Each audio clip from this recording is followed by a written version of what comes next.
समस्त प्रतियोगी छात्र छात्राओं का आपके अपने इस संस्थान जीवन कोचिंग सेंटर आजमगढ़ में स्वागत है। और आज फिर मैं एक बार आपके सामने ये हिंदी की एक बहुत ही इम्पॉर्टेंट वीडियो लेकर के उपस्थित हुआ हूँ, जिसका नाम है वाक्य के भेद। तो प्यारे मित्रों, आप सभी लोग हमारे साथ कॉपी और पेन लेकर के बैठेंगे और हम बोलेंगे तो आप उसको हमारे साथ साथ हल करते चलेंगे और वीडियो आप बहुत ईमानदारी के साथ देखिएगा, तब आपको पूरा समझ में आएगा। तो हम शुरू करते हैं हिंदी की वीडियो, जिसका नाम है वाक्य के भेद। तो पहले आप सभी लोग जानिए कि वाक्य कहते किसे हैं, यानी जब तक आप ये नहीं जानेंगे तो आगे समझ नहीं पाएंगे, क्योंकि वाक्य है क्या चीज़। पहले आप ये जानिए वाक्य कहेंगे किसे। मतलब सार्थक शब्दों का वह व्यवस्थित समूह जिससे अपेक्षित अर्थ प्रकट होता है, उसे हम वाक्य कहते हैं। उदाहरण के लिए हम कह दें राम पढ़ता है, ये क्या हो गया, आपका एक वाक्य हो गया। तो कहने का मतलब वाक्य अगर है तो उस वाक्य में जितने भी शब्दों का हम प्रयोग किए हैं वो सभी शब्द सार्थक होने चाहिए। अब आप टूटे फूटे शब्दों का भी प्रयोग कर देते हैं तो कहते हैं ये वाक्य हो गया, लेकिन ऐसा नहीं, वो तब क्या हो जाता है, गलत हो जाता है। लेकिन आप पहले जानिए कि वाक्य अगर है तो उसका क्या तत्व, क्या गुण होना चाहिए। जब ये समझ लेंगे तब आप आगे बनाते चलेंगे। तो सबसे पहले हम समझेंगे वाक्य के तत्व या गुण। वाक्य के तत्व या गुण। अब आप देखिए वाक्य होगा तो उसके कुछ तत्व भी होंगे या गुण भी होंगे। तो आप देखिए वाक्य का तत्व या गुण क्या है। इसमें पहला वाक्य का तत्व या गुण आता है सार्थकता। सार्थकता का मतलब है प्यारे बच्चों कि हम वाक्य में जिन शब्दों का प्रयोग कर रहे हैं वो क्या होने चाहिए, सार्थक होने चाहिए। क्योंकि छात्रों वाक्य दो प्रकार के होते हैं, शब्द भी दो प्रकार के हैं। क्यों, एक जिसको आप कहते हैं सार्थक शब्द और दूसरे को कहते हैं निरर्थक शब्द। तो जब तक वाक्य के अंतर्गत सार्थक शब्द नहीं होंगे वह वाक्य का रूप नहीं लेगा। अगर आप उसको वाक्य का रूप दे देंगे तो वह वाक्य अशुद्ध हो जाता है। तो जितने भी शब्दों का हम प्रयोग करें कि उसमें हमेशा याद रहे कि जितने भी शब्द हैं वो सार्थक होना चाहिए। सार्थक का मतलब मैं आप लोगों को बताया कि जिसका कुछ अर्थ निकले। जैसे आप देखते हैं कि सार्थक शब्दों के साथ लोग निरर्थक शब्दों का भी प्रयोग कर लेते हैं। जैसे उदाहरण के लिए कहते हैं रोटी ओटी लाओ, तो रोटी के साथ जो आपने ओटी शब्द का प्रयोग कर दिया बच्चों, ये क्या हो गया, निरर्थक हो गया। तो आप हमेशा ये ध्यान देंगे कि वाक्य में हम जितने भी शब्दों का प्रयोग कर रहे हैं वो सार्थक होना चाहिए। अब हम यहाँ कहें कि जैसे पृथ्वी गोल है, अब यहाँ पर जो है जितने भी शब्द प्रयोग किए गए हैं सब क्या हैं, सार्थक शब्द हैं। तो वाक्य के दृष्टि से ये वाक्य क्या हो गया, शुद्ध हो गया। इसमें सार्थकता का गुण है क्योंकि इसमें जितने भी शब्द हमने रखे हैं सबके अर्थ निकल रहे हैं। उसी प्रकार से वाक्य का दूसरा गुण होता है योग्यता। दूसरा गुण क्या है बच्चों, योग्यता। अब देखिए जैसे आप कंपटीशन में कोई फॉर्म भरते हैं तो सबसे पहले उसकी योग्यता निर्धारित कर दी जाती है।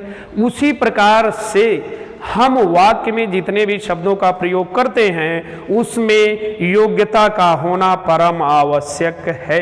यानी जिस शब्द का हम प्रयोग कर रहे हैं वह वाक्य में आए हुए शब्दों के अनुसार है कि नहीं है, इस चीज को भी हमें देखना है। जैसे अब हम यहाँ कहें कि चाय खाई जाती है, अब आप सभी लोग कहेंगे कि यहाँ ये क्या हो गया, वाक्य हो गया। हुआ तो जरूर, लेकिन ये कैसा वाक्य हो गया, अशुद्ध वाक्य हो गया। क्योंकि चाय खाई जाती जो लिखा गया है, ये चाय के हिसाब से इसकी योग्यता के अनुसार खाई शब्द नहीं आया है, इसीलिए ये वाक्य अशुद्ध हो गया।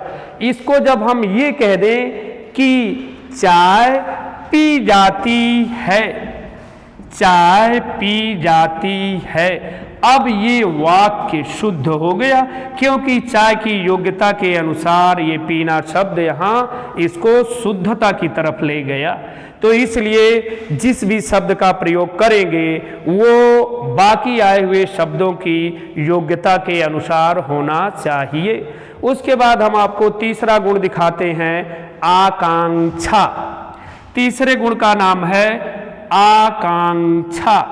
अब ये देखिए आप, आकांक्षा का मतलब होता है इच्छा, यानी इच्छा का पर्यायवाची है आकांक्षा। तो छात्रों, अब आप देखिए यहां कभी कभी वाक्य दे देता है जिसमें कर्ता को अब्सेंट कर देता है, बाकी चीजें लिख देता है, तो वो कैसा वाक्य हो जाता है, अपूर्ण वाक्य हो जाता है। तो वहां जब कर्ता अब्सेंट कर दिया गया तो ऐसी कंडीशन में हमारी इच्छा या हमारी उत्सुकता होती है कि हम जाने कि आखिर इसका कर्ता कौन है। जैसे अब हम यहां कह दें पत्र लिखता है। अब ये वाक्य आप लोग ध्यान से देखिए, है तो जरूर वाक्य, लेकिन यहां अब हमारी इच्छा बन रही है कि आखिर ये पत्र जो लिख रहा है कौन लिख रहा है, इसके कर्ता को हमारे जानने की इच्छा हो रही है। ये भी पूर्ण वाक्य नहीं है, अधूरा वाक्य है। तो ऐसी कंडीशन में अगर हम इसको ये कर दें कि राम पत्र लिखता है, अब हमने कर्ता को ला दिया और ये वाक्य शुद्ध हो गया, क्योंकि हमारी जो आकांक्षा थी वो हमारी आकांक्षा पूर्ण हो गई, क्योंकि इसमें हमारा कर्ता शब्द जो था वो प्रेजेंट हो गया यहाँ। इसलिए आकांक्षा का भी गुण वाक्य में होना चाहिए। उसके बाद मैं आपको अगला गुण बताता हूं जिसका नाम है निकटता। चौथा गुण है निकटता। अब देख लीजिए प्यारे बच्चों, एक क्वेश्चन इसी पर आया था जिसकी शुद्ध वर्तनी लिखने की बात किया था कंपटीशन में। तो आप देखिए इसको एक नाम और दिया गया है, सन्निधि। ये आपके कंपटीशन में आया था कि सन्निधि की वर्तनी क्या होती है। तो प्यारे छात्रों, अब आप देख लीजिए सन्निधि या निकटता एक ही चीज है।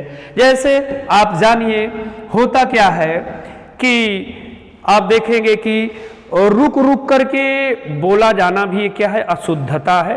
यानी वाक्य हम बोल रहे हैं तो उसमें जहां जरूरत है वहीं रुकना है, लेकिन बेवजह का रुकना ये भी क्या है, अशुद्ध है। उसी प्रकार से वाक्य अगर हम लिख रहे हैं तो बहुत दूर दूर पर शब्दों को लिख देते हैं तो वहां भी वाक्य अशुद्ध हो जाता है। जैसे देख लीजिए हम ये लिखें कि राम पढ़ता है। अब यहां पर वाक्य तो जरूर है, लेकिन सन्निधि की दृष्टि से ये अशुद्ध है। यानी वाक्य में सन्निधि का भी गुण होना चाहिए। मतलब अगर गैपिंग भी है तो जो अपेक्षित गैपिंग है वही होनी चाहिए। ऐसा अगर आप लिखते हैं तो ये भी अशुद्ध है। इसको हम अगर ये कर देते हैं राम पढ़ता है, अब सन्निधि के गुण के दृष्टि से ये शुद्ध हो गया, और ऊपर अगर ऐसा लिखते हैं तो अशुद्ध है। उसके बाद मैं आपको पांचवा गुण इसका दिखाता हूं, पदक्रम। पदक्रम पांचवा गुण। पदक्रम देखिए क्या है, यानी कहने का मतलब शब्दों में एक सीरियल होना चाहिए। हमारे जो वाक्य हैं एक सीरियल के अनुसार आना चाहिए, यानी शब्दों का एक निश्चित क्रम होना चाहिए। जैसे हम वाक्य में ये कह दें मैंने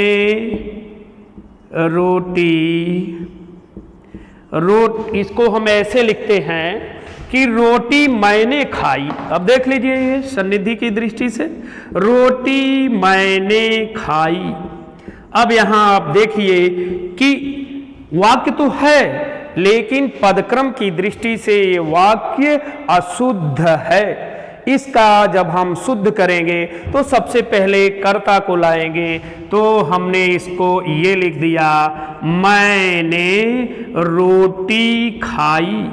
अब ये वाक्य पदक्रम की दृष्टि से शुद्ध हो गया, क्योंकि पहले यहाँ क्या दिखा, कर्ता दिखा, और कर्ता के बाद कर्म दिखा, कर्म के बाद खाना आपको क्रिया दिख रही है। तो एक सीरियल होना चाहिए, तब जाकर के वाक्य शुद्ध होगा। उसके बाद अगली चीज आती है अन्वय। 6 गुण होते हैं जिसका नाम है अन्वय। अब अन्वय का मतलब होता है मेल। यहां वाक्य में एक चीज और हमें ध्यान देना पड़ेगा, तभी हमारा वाक्य शुद्ध होगा, कि जो हम वाक्य बना रहे हैं उसमें लिंग, क्रिया, वचन, पुरुष इत्यादि का ध्यान देना पड़ेगा, तब हमारा वाक्य शुद्ध होगा। जैसे उदाहरण के लिए हम कहें माँ भोजन खिलाता है। अब छात्रों देखिए, यहाँ है माँ भोजन खिलाता है। क्या आप इस वाक्य को देख रहे हैं? भोजन खिलाता है। अब आप यहाँ देखिए, लिंग की दृष्टि से ये वाक्य अशुद्ध है। क्यों? क्योंकि आपको मालूम है कि माँ का है स्त्रीलिंग है, और यहाँ क्रिया जो आ रही है वो पुल्लिंग की आ रही है। तो ऐसी कंडीशन में ये वाक्य अशुद्ध हो गया। ऐसा नहीं होगा, ऐसा लिखेंगे तो अशुद्ध हो जाएगा। इसका जब हम शुद्ध लिखते हैं तो जेंडर के हिसाब से चलेंगे कि माँ भोजन खिलाती है। अब ये वाक्य शुद्ध हो गया, खिलाती है, ये शुद्ध है। तो आप हमेशा जब भी वाक्य होगा, ये वाक्य के 6 गुणों का आप ध्यान देंगे, तब आप आगे बढ़ पाएंगे और तभी आपका वाक्य शुद्ध होगा। अब हम आगे चलते हैं वाक्य के अंग पर। आगे आप समझेंगे वाक्य के अंग। तो वाक्य का जो अंग होता है वो 2 होता है। वाक्य का अंग कितना है? 2 अंग, 2, जिसको हम एक को उद्देश्य कहते हैं और दूसरे को विधेय कहते हैं। पहले अंग का नाम है उद्देश्य और दूसरे अंग का नाम है विधेय। अब ये दोनों आपको समझना पड़ेगा, विधेय। अब यहां देखिए, पहली चीज उद्देश्य। मैं आपको उद्देश्य बता देता हूं क्या चीज है। उद्देश्य का मतलब आप बोलते हैं सब्जेक्ट, और विधेय को आप कहते हैं प्रेडिकेट अंग्रेजी में, हिंदी में उद्देश्य कहते हैं। अब उद्देश्य का हम पता कैसे लगाएंगे कि उद्देश्य क्या है? जैसे आप कहते हैं कि हमारा उद्देश्य पढ़ना है, तो वहां तो दूसरी बात हो गई, लेकिन यहां आप देखिए कि उद्देश्य का मतलब कि जिसके बारे में हम कुछ कहेंगे, यानी जिसके बारे में कुछ कहेंगे वो क्या होता है? उद्देश्य कहा जाता है। जैसे अब हम कह दिए कि राम खेलता है, ये हमारा वाक्य है। तो जिसके बारे में हमें अब यहाँ उद्देश्य छांटना है, तो जिसके बारे में कुछ कहा जाएगा वो उद्देश्य है। यानी आप और 60 तरीके से पकड़ सकते हैं कि कर्ता जो होगा वाक्य का वो क्या होगा? उद्देश्य कहा जाएगा। तो राम के बारे में हम कुछ कह रहे हैं, तो राम यहाँ पर क्या बन गया छात्रों? उद्देश्य बन गया। ये चीज आप हमेशा दिमाग में रखिएगा कि जो कर्ता हुआ वो क्या बन गया? उद्देश्य बन गया। या दूसरा उदाहरण, रोहित विद्यालय जा रहा है। रोहित विद्यालय जा रहा है। अब छात्रों यहां देखिए कि जब भी आपको उद्देश्य छांटना है, तो हमने कहा कि जो कर्ता होगा वो उद्देश्य होगा। तो इसका उद्देश्य कर्ता आपको क्या दिख रहा है? रोहित दिख रहा है। रोहित के बारे में सारी बातें हो रही हैं, तो रोहित क्या बन गया? उद्देश्य बन गया। एकदम क्लियर है छात्रों, अब आपको यहाँ कोई दिक्कत नहीं है। इसके बाद अगली चीज हम आपको बता देते हैं जिसका नाम है विधेय। ध्यान से समझिए छात्रों, विधेय को आप अंग्रेजी में प्रेडिकेट कहते हैं। अब विधेय को कैसे आप छांट लेंगे कि ये चीज विधेय बन रही है, यानी विधेय का मतलब कि उद्देश्य के बारे में जो कुछ भी हम कहेंगे, ये उद्देश्य आपने देख लिया, यानी उद्देश्य के बारे में जो कुछ भी कहेंगे वही क्या कहलाएगा, विधेय कहलाएगा। उदाहरण के लिए यही उदाहरण आप देखिए, राम खेलता है, यानी अब इसी वाक्य में विधेय हमें निकालना है, तो राम इसका करता है और क्रिया बन रही है खेलता है, तो राम के बारे में जो कुछ भी कहा जाएगा वो विधेय होगा, तो इसका विधेय हो गया खेलता है। या दूसरा उदाहरण जो हमने लिखा है कि रोहित विद्यालय जा रहा है, इसमें आप विधेय निकालिए तो सभी छात्र, रोहित विद्यालय जा रहा है। किसी ने निकाला? अच्छा, चलिए देखिए, आप मिलाइए जो निकाले हैं, देखिए क्या हो रहा है। रोहित यहां करता हुआ ये सब्जेक्ट बन गया, रोहित क्या कर रहा है, हमें आंसर मिल रहा है कि विद्यालय जा रहा है, तो ऐसी स्थिति में ये जो विद्यालय जा रहा है ये क्या बन गया, विधेय बन गया। अब छात्रों आप लोग आगे जब हम वाक्य को पढ़ा रहे हैं अभी, तब अब आप इतनी चीजों का ध्यान दे करके समझ लेंगे। आगे हम चलते हैं, वाक्य के भेद, ये चीजें क्लियर हैं। अगली चीज है आपकी वाक्य के भेद। देखिए, वाक्य की जब भी बात आती है तो वाक्य का दो आधारों पर भेद किया जाता है। कितने आधारों पर? दो आधारों पर।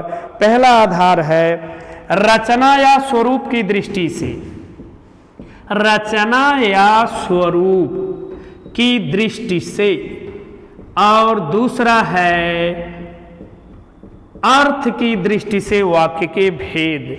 दूसरे को हम बोलते हैं अर्थ, रचना या स्वरूप, दूसरा है अर्थ की दृष्टि से वाक्य के भेद। तो ये दो आधारों पर वाक्य का भेद किया जाता है। तो जो सबसे इंपॉर्टेंट चीज आपके लगभग हर कंपटीशन में जहां जहां ये है, हर जगह आया हुआ क्वेश्चन है कि रचना या स्वरूप की दृष्टि से वाक्य का कितना भेद होता है। तो हम यहां पर पहला भेद पढ़ेंगे, रचना या स्वरूप की दृष्टि से वाक्य के भेद। ये वेरी इंपॉर्टेंट है प्यारे छात्रों, एक क्वेश्चन यहां से जरूर आता है, श्योर आता है। अब आप यहां ध्यान लगा करके समझ लीजिए और तुरंत एक क्वेश्चन के आप कंपटीशन में हकदार बन जाइए। तो रचना या स्वरूप की दृष्टि से वाक्य 3 भागों में बटा है। कितने भागों में? 3 भागों में बटा है। तो हम इसमें पहले भाग का अध्ययन करेंगे, सरल या साधारण वाक्य। पहला है सरल या साधारण वाक्य। देखिए, सरल या साधारण वाक्य क्या है? तो पहला हमें मिल गया सरल या साधारण वाक्य। आपके कंपटीशन में जो प्रश्न आता है वो लिख देता है कि 4 वाक्य लिख देता है, कहता है निम्न में से छांटिए कौन सा सरल वाक्य है। जब आपको इसकी परिभाषा मालूम रहेगी तुरंत छांट लेंगे, नहीं मालूम रहेगी तो आपके लिए समस्या होगी। मैं बता रहा हूं, आप बहुत आराम से छांटेंगे। पहला जो भेद है सरल या साधारण वाक्य। कहने का मतलब जिस वाक्य में एक क्रिया और एक कर्ता, एक क्रिया एक कर्ता ये हमें मिले, उसको हम कहते हैं कि ये सरल या साधारण वाक्य है।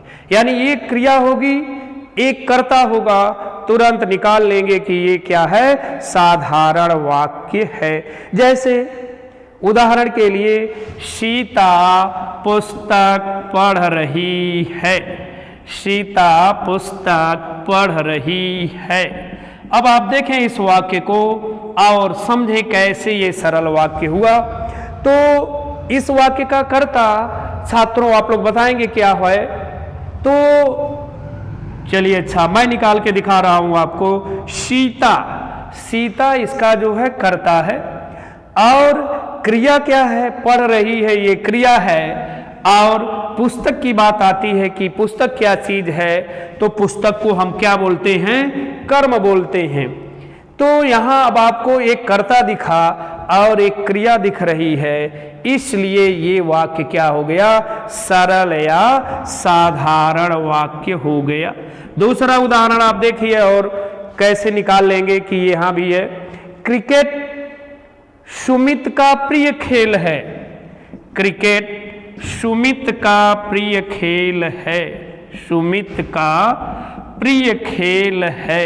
यहां भी आप देखें कि इसका कर्ता जो है सुमित हो रहा है, और उसकी हार्दिक इच्छा का है क्रिकेट खेलने की। अब क्रिकेट कर्म हो गया, और ये कैसा खेल है? प्रिय खेल है। तो ये कर्ता दिख रहा है, ये क्रिया दिख रही है, इसलिए इसको भी हम कहेंगे सरल या साधारण वाक्य है। या अगला उदाहरण देखिए, हम ये कह दें कि मैंने खाना खाया। मैंने खाना खाया। यहां देखिए, अब इस वाक्य का कर्ता क्या दिख रहा है? मैंने दिख रहा है, और खाने की क्रिया हो रही है, एक कर्ता एक क्रिया दिख रही है। अब ऐसी कंडीशन में ये क्या हो गया? सरल या साधारण वाक्य। जहां भी आपको ऐसी स्थिति दिखेगी, तुरंत आप छांटेंगे छात्रों कि सरल या साधारण वाक्य है। अब हम चलते हैं इसके दूसरे भेद पर, जिसका नाम है संयुक्त वाक्य। यानी रचना की दृष्टि से दूसरा भेद है संयुक्त वाक्य। ये देखिए क्या होगा? दूसरा संयुक्त वाक्य, यानी इसको आप कैसे छांट ले जाएंगे कि संयुक्त वाक्य है। छात्रों, एक क्वेश्चन एकदम आपका निश्चित रूप से यहां से उठता है कंपटीशन में, आप छांटना जान जाएंगे तो ये क्वेश्चन आपका रखा हुआ है। देखिए क्या है संयुक्त वाक्य, जिसको आप इंग्लिश में कहते हैं कंपाउंड सेंटेंस। तो कैसे आप निकालेंगे कि ये संयुक्त वाक्य है? कहने का मतलब ऐसा वाक्य जो दो या दो से अधिक सरल वाक्यों से मिलकर के बनता है, तो उसको हम संयुक्त वाक्य कहते हैं। और इसमें योजक अव्यय होते हैं जो दो या दो से अधिक सरल वाक्यों को जोड़ने का काम करते हैं। यानी दो सरल वाक्य है कम से कम, और योजक द्वारा जुड़ा हुआ है।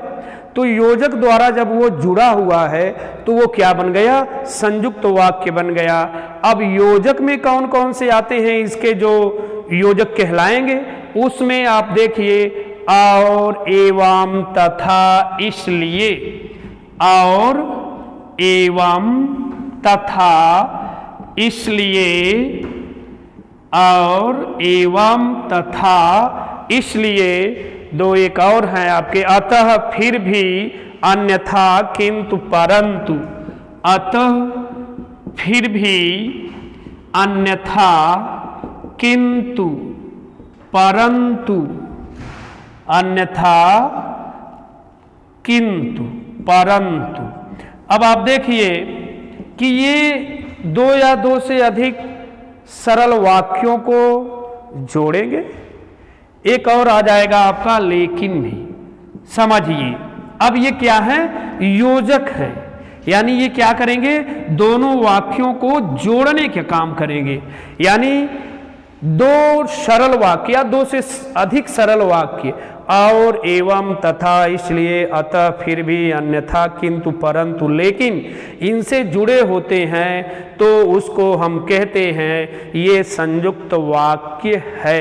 अब मैं आपको उदाहरण दे रहा हूं और देखिए ये हो रहा है कि नहीं हो रहा है। जैसे, वह चला गया था परंतु रास्ते से ही लौट आया। देखिए, वह चला गया था परंतु रास्ते से ही लौट आया। रास्ते से ही लौट आया। अब आप ध्यान दें यहां कि हमने परिभाषित किया कि 2 या 2 से अधिक सरल वाक्य होंगे। वह चला गया था, एक सरल वाक्य हमें यहां दिख रहा है, और रास्ते से ही लौट आया, दूसरा सरल वाक्य ये दिख रहा है। हमने कहा दोनों सरल वाक्यों को जोड़ने का काम करता है कौन? योजक। अब ये देखिए योजक कौन आया? परंतु आया, जो दोनों को जोड़ने का काम कर रहा है, इसलिए ये क्या कहलाएगा? संयुक्त वाक्य। दूसरा उदाहरण आप देखें, दूसरे में हम ये कहते हैं वह सुबह गया और शाम को लौट आया। सुबह गया, ध्यान दें छात्रों, सुबह गया और शाम को लौट आया। अब आप यहां ध्यान से देखें कि वो सुबह गया, एक सरल वाक्य में यहां दिख गया, और दूसरा सरल वाक्य दिख रहा है कि शाम को लौट आया। अब दोनों को जोड़ने का काम कौन कर रहा है छात्रों? ये जो और है, ये दोनों को जोड़ने का काम कर रहा है, इसलिए ये भी क्या बन गया? संयुक्त वाक्य बन गया। अगला देख लीजिए कि मुझे कल बुखार था, इसलिए स्कूल न आ सका। मुझे कल बुखार था, देखिए कल बुखार था, इसलिए स्कूल न आ सका। स्कूल न आ सका, ध्यान दीजिए।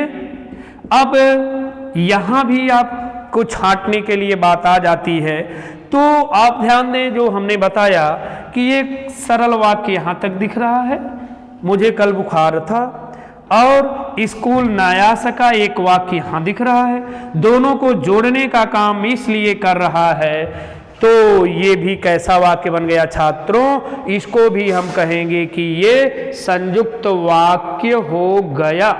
ऐसी कंडीशन में अब हम आगे चलते हैं, जिसका नाम है मिश्रित या मिश्र वाक्य। तीसरा भेद है छात्रों मिश्रित या मिश्र वाक्य।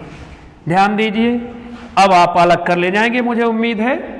इसको भी आप ध्यान से समझ लें, मिश्रित या मिश्र वाक्य। देखिए, मिश्रित या मिश्र वाक्य, इसको हम कैसे अलग करेंगे कि ये मिश्रित है कि मिश्र वाक्य है? इसके लिए आप जानिए, कहने का मतलब जहां एक प्रधान उपवाक्य होगा, और कैसा होगा छात्रों? प्रधान उपवाक्य होगा, प्रधान उपवाक्य। दूसरा गौड़ होगा, यानी इसी पे क्या होगा? वो अन्य आश्रित होगा, यानी दूसरा कैसा होगा? इसी पर आश्रित होगा। तो वो कैसा होगा? आश्रित वाला गौड़ होगा, यानी जो इसी पे डिपेंड होगा। तो एक प्रधान उपवाक्य हो और अन्य गौड़ उपवाक्य हो, तो उसको हम मिश्रित वाक्य कहते हैं। और इसके भी जोड़ने वाले अवयव हैं, तो वो जोड़ेंगे दोनों को, प्रधान को। ये जैसे योजक हमने इसके पहले वाले में दिखाया, प्रधान वाक्य को जोड़ने वाले योजक आएंगे, और जो आश्रित वाक्य होगा उसी को जोड़ेंगे। तो इसका योजक अलग होगा। कौन कौन योजक आएंगे उसको भी आप देख लीजिए। जैसे होता है कि जो, वह, जितना, उतना, कि जो, वह, जितना, उतना, जितना, उतना, जैसा, वैसा, कि वह, जो, जितना, उतना, जैसा, वैसा, जहां, वहां, जिधर, उधर, जहां, वहां, जिधर, उधर, जिधर, उधर, ये योजक होंगे जो दोनों वाक्यों को जोड़ने का काम करते हैं। तो उसे हम कहते हैं ये मिश्रित या मिश्र वाक्य है। अंग्रेजी में इसको हम कॉम्प्लेक्स सेंटेंस कहते हैं। अब आपको निकालना आसान हो गया।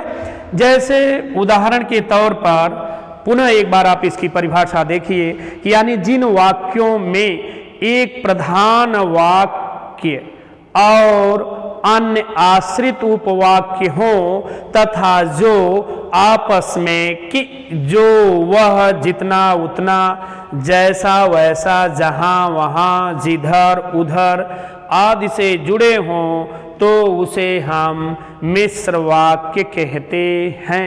उदाहरण के तौर पर हम कहें कि जो परिश्रम करेगा, जो परिश्रम करेगा, ध्यान दें छात्रों, जो परिश्रम करेगा वह अवश्य सफल होगा, वह अवश्य सफल होगा। अब ऐसे वाक्य लिखा रहेगा तो हमें इसे पहचानना है कि ये कौन सा वाक्य हुआ। अब यहां देखिए आप कि जो परिश्रम करेगा ये प्रधान उपवाक्य है और ये जो है अवश्य सफल होगा ये इसी पर क्या है, आश्रित है। यानी परिश्रम करना, जो परिश्रम करना करेगा तो सफलता उसको मिलेगी, ये क्लियर है। तो परिश्रम करने के ऊपर सफलता निर्भर है। जो जितना ही परिश्रम करेगा छात्रों उतनी ही सफलता उसको मिलेगी। तो मेन चीज क्या इसमें दिख रही है, मेन चीज दिख रही है परिश्रम करना। तो ये कैसा हो गया परिश्रम करना, इसको आप क्या कह लेंगे, प्रधान कह लेंगे। और ये क्या होगा, ये इसी पर आश्रित है। तो ऐसी कंडीशन में दोनों को जोड़ने का काम कौन कर रहा है, वह जोड़ने का काम कर रहा है, इसलिए ये मिश्र या मिश्रित वाक्य हो गया। दूसरा उदाहरण देखें। दूसरा उदाहरण ये है कि यहां इतनी भीड़ है, यहां इतनी भीड़ है कि, इतनी भीड़ है कि दम घुटा जा रहा है, दम घुटा जा रहा है। यहां भी देखिए छात्रों कि मेन चीज क्या है, यहां प्रधान क्या है, प्रधानता किसकी है, भीड़ की ना। तो यहां इतनी भीड़ है।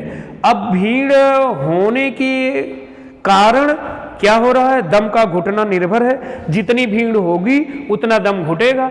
आप अकेले होते हैं छात्रों तो आप क्या होते हैं, स्वतंत्र होते हैं। यस, उसी प्रकार से आप समझें कि जहां जितनी भीड़ होगी वहां उतना ही दम घुटेगा। तो जब ये आपका दम घुट रहा है तो ये इसी पर क्या है, निर्भर है, आश्रित है। प्रधान ये है, इसको जोड़ने का काम कि कर रहा है, इसलिए ये मिश्र वाक्य हुआ। एक उदाहरण और देख लीजिए आप, उससे अलग कर ले जाएंगे। जब डाक गाड़ी आ जाएगी, जब डाक गाड़ी आ जाएगी, डाक गाड़ी आ जाएगी, तब सवारी गाड़ी जाएगी, तब सवारी गाड़ी जाएगी। अब छात्रों ध्यान से आप देखिए, यहां 4 ऑप्शन लगा दिया जाए कि ये कैसा वाक्य है, सरल वाक्य है या मिश्र वाक्य है या संयुक्त वाक्य है, डी कह दिया जाए, कोई नहीं। तो आप छांटेंगे कैसे, प्रधानता किसकी है, डाक गाड़ी आने की, यानी जब डाक गाड़ी आ जाएगी, यानी डाक गाड़ी आएगी, सवारी गाड़ी का जाना इसी पर निर्भर है। यानी जब तक ये डाक गाड़ी नहीं आएगी सवारी गाड़ी को खड़ा रहना है, इसी पर डिपेंड हो रहा है कि नहीं हो रहा, हो रहा है।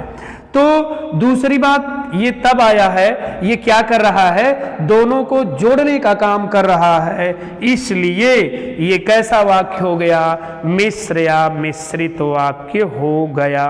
तो छात्रों इस वीडियो को आप बड़े गौर से देखिएगा, ना समझ में आए तो इस वीडियो को आप एक बार अवश्य रिपीट करके देख लीजिएगा। और कोई समस्या आपको होती है तो आप अपने कोचिंग संस्थान से संपर्क करेंगे। धन्यवाद।